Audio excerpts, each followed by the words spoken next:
Daniela.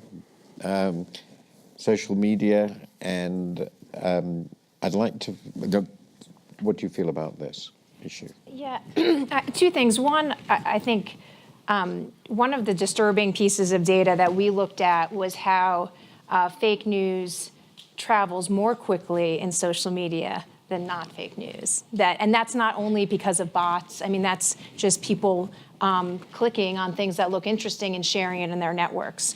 So I think that's one of the that's one of the many fundamental challenges that we need to figure out and address.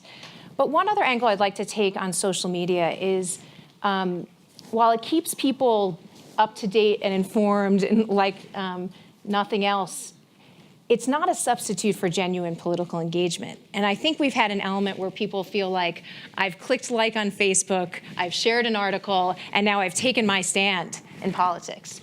And the reality is that's not changing anything. And we really lack kind of social connectivity and capital in politics in a certain way. So if in previous generations someone might have joined a political party or been kind of deeply involved in political activities, people don't join political parties anymore in the US other than to show up at a primary. So there is a real need to foster genuine, deep engagement in politics, build on people's existing social networks to engage them. It's an interesting thing that you see some of the most powerful forces in politics in the US are as much social clubs as they are political forces. So you take the National Rifle Association, for instance, in the US, which does have a lot of influence on their issues in politics, but it's also where people go to picnics and have social connectivity. So one of the things we've seen as an opportunity at the Leadership Now project is tapping into, for instance, university alumni networks and other networks that have strong social connectivity and can be a space for really tackling our big problems in politics and democracy. Can I ask, I'm going to try and get through two questions very quickly and then go to the floor because there's so many issues.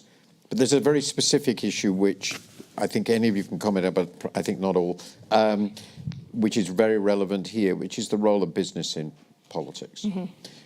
It's obviously a big issue in the States. And so I sort of think, is business the problem or the solution? I'm inclined to think in this context is the problem. Because basically indifferent to democratic norms and very happy if they get favors for themselves and not too concerned about the overall political context. Is that wildly unfair? No, I touched on earlier, I do think critique of the role of business in politics is not without merit.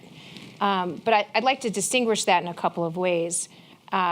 Business participating in lobbying and in protecting their interests is one way that you see business participating, and there are many valid critiques of how interest is used in that setting.